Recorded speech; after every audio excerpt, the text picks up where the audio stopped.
How you doing, everyone? We're coming into our final video before lockout here, heading into round 15. Very excited to talk you through the trades from our squads. And the People's squad here has made two, leaves us with 7 and 59k in the bank. The two guys that are out was our captain of last week, Nathan Cleary. He comes straight out of the side, and Mitch Moses comes straight in and ends up with our captaincy. So 16 votes for Mitch to be captain, 12 for Payne Haas to be captain. So if that changes throughout the rest of the day, then we can switch that. But at the moment, Moses is going to be the captain against the Bulldogs, and the team is looking really good coming into this week. Didn't have as many issues as what my side did, and that'll show here for sure. In terms of our bench, we have 6 available players, which we can loop at least one of them. We've got Jack de Belin in there in our mid section, which just allows us to get a free loop actually as well with that one if we want to, and then we could just loop our we can't loop our wing fullback. We could loop we can loop our wing fullback with Joey Manu in there as well. So good news on that front. With being able to have Drinky as a starter in the wing fullback position, and you muck around with the Smith, and actually we probably won't be able to do that, will we? Because they both play at the same time. Actually, work that out. Anyway, some looping that we can do here with a couple of guys. You can do the double loop for sure, which will be fun. But if you're a looping expert, jump in the comments. I'd like to see what you would do with this side. Before I actually have a deeper look, I just made the trades now. I haven't looked into too far into the looping situation. But yeah, it's Cook, Turpin, Hopgood, the top 3, and then I'd probably suggest playing Nikorima, and then you've got Oluwapu and then Billy Smith, the 2 other options. So overall, the starting squad looks really good. Garrick is in the centres this week, so hopefully he can still score really, really well. Bateman comes in as a secondary trade for Heilum Luki. So we had a little bit of cash in the bank that allowed us, obviously with Cleary going down to Moses, with that extra 130 to go Heilum Luki to Bateman and be our 2 edges for next week. This means now we're only sitting with 1 short, and that's if we were to bring in like a Fainu or something like that, we could be already at 13 for round 16, which is very, very cool. Hopgood will play up in that midsection with Fisher Harris. Edges are sorted. We've got our hooker sorted with Turpin. Halves are now sorted with Moses and Oluwapu. And then we've got Manu and Billy Smith in the centres, Drinkwater, Garrick, and Buller in our wing fullback. So just missing the 1 mid, as I said. Looks like we should score pretty well this week. The only issue I'd say we have is there's no Nicho Hynes. You get Harry Grant, you get Payne Haas that we've held throughout this time. You get them fresh and raring to go in their round 15 clashes, which is good. You've got Cook, Turpin, sort of the cheapie of the moment. And really it's only probably, just how the looping situation goes. If we can get that correct, and I think we're going to come out and do really well. Holding on to Jack de Belin, holding on to Drinkwater, I think is a great decision for the people, and that's where we're at with that one. So short and sharp for the People Squad guys, 2 trades, 7 remaining. And think about it, guys, we get fresh trades in round 20, I believe, so after round 19, heading into round 20. That leaves us round 16, 17, 18, and 19 for 7 trades. So just a tad under 2 a week, I think will be enough to get us through that time, and then leaves us with 8 for the last 8 rounds, which is very exciting. So that is the People Squad. My team, on the other hand, we have 6 issues in our side. Drinkwater, Heilum Luki, Robson, Jack de Belin, Nathan Cleary, and Dylan Brown. So the ultimate annoyance here with our week. It just makes it really tough. So currently I have made the 2 trades, and I think I'll be locking them in. And that is to bring Bateman in for Cleary, because he plays that first game, just to lock out that one. I'm definitely trading Cleary, so Cleary to Bateman, lock that one in. And then I'll leave the second one fluid, obviously with Dylan Brown and Moses being in the same team. I'll be trading Dylan Brown to Moses, most likely, which I have done that now, but I will reverse that and just leave that sitting there throughout the rest of the weekend. I'm not going to captain Moses, so I think I can just leave that one there and bring him in late.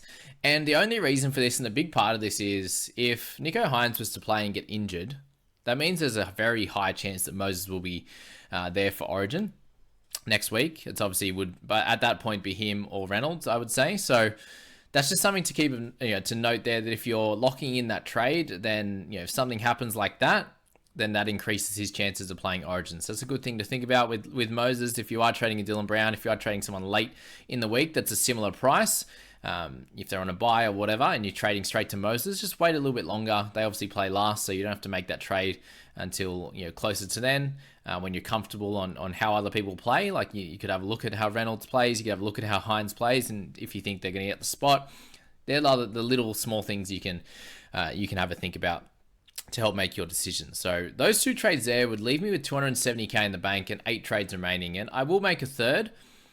Would love to make a fourth, but that leaves me with 6, which I'm not too excited about. But Lukey, I think, is a good chance of going to Fainu, just because at this stage, with the trades that I've done there, with obviously Brown coming in, coming out for Moses with Bateman coming in, that doesn't change too much. It does leave me with 11 players, but that means I'm playing Tommy Talau next week and Billy Smith. So not super excited for that for round 16. I don't know how I'm going to go in that week with those, but I think being able to really hold a lot of these top guns and have Hines in there. I'm not sure what we're going to do with him next week, but we have DeBellin who we're going to hold. Having Robson and Drinkwater is going to help. So this week's not going to be amazing, I don't think.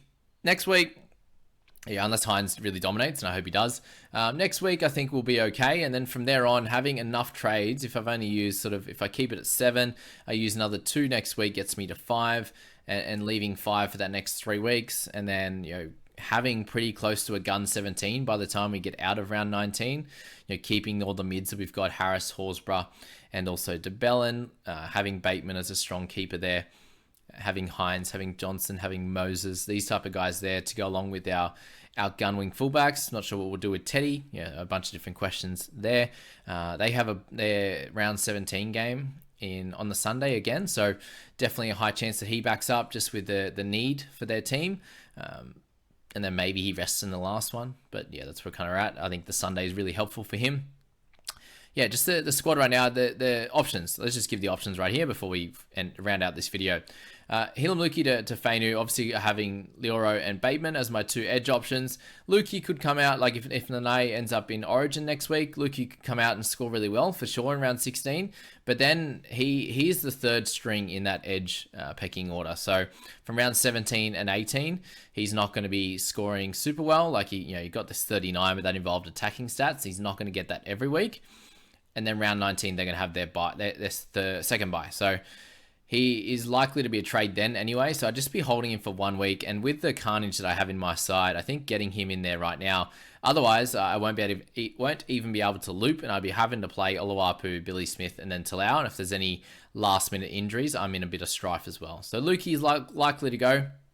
The options right now are Fainu. The options right now are Jake Turpin, but he doesn't really help me with my hooking position next week because I'll have him as my secondary option behind Reece Robson. The other options include Jesse Ramian, who I think is definitely a solid pickup. Would I go Lukey to Ramian? Probably not. I think I would actually go for a Billy Smith to a Ramian there. I would be able to use the extra cash to go Tommy Talau to Ramian. And that shores up my centers for next week. I would then play... if I went Talau to him, for example, I'd go Manu into the wing fullbacks next week to play alongside Buller. To play alongside Buller, and then actually wouldn't be able to do that with Talau, would I? No, that's right. I'd move him down, and that would cook me. Oh, and Drinkwater. Sorry, I would be able to do that. I was like, I swear I worked this out that it'd be fine.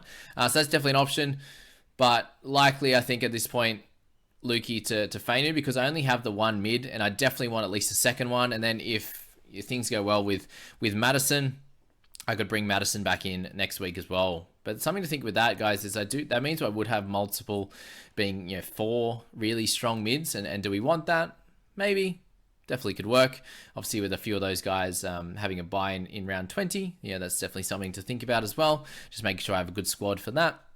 And then the other one would be, Lukey to James Fisher-Harris could be an option. Lukey to Butcher, Lukey to Sorensen, Lukey to Clemmer. Any of those mids, not really exciting, to be honest with you. Mo Fodawaker is probably more of a buy in round 17, given he'll be done by that point. So there's definitely a bunch of things to do there. If I go to Fainu, it leaves me with 570 in the bank, which not ideal, but it's just how it has to be with Cleary being out, Brown being out, 2 really expensive guys, having a bit of cash in the bank. making really good trades to keepers and having 270 in the bank, to then go to Fainu next week, and then I could make a big decision if someone comes in and is a really good buy. I could trade any of my cheap guys up to those players there, which will be great news. So that's my general thoughts with the squad right now. Likely we'll make the 3. Just which trade it is going to be the question. Let me know in the comments what you would do with my side at the moment. Would you make those 2 trades? Would you hold on to Lukey, just in case one of these guys get injured this week? Would you trade to Bellin? Like, what would you do with this squad? I'm happy with how I'm going. I doubt that I'm going to make too many ranks over the next few weeks, but look, anything can happen. If I get the loop right, if Talau is going to be my number 5 player, who'll be my looper tonight, just say I bring in Fainu. That's Fainu, Oluwapu, Smith, and Talau.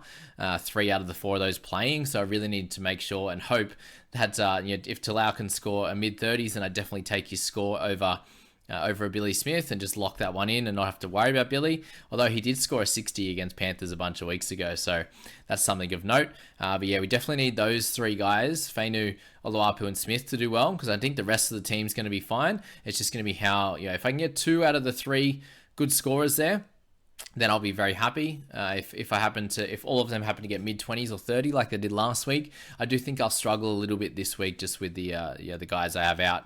Really missing a Dylan Brown and sitting with 570k in the bank is not going to be super ideal. But they're the trades for the week, guys. Team's in a great position. Obviously, we got rocked in round 14. Still scored great, but the carnage out of that wasn't great.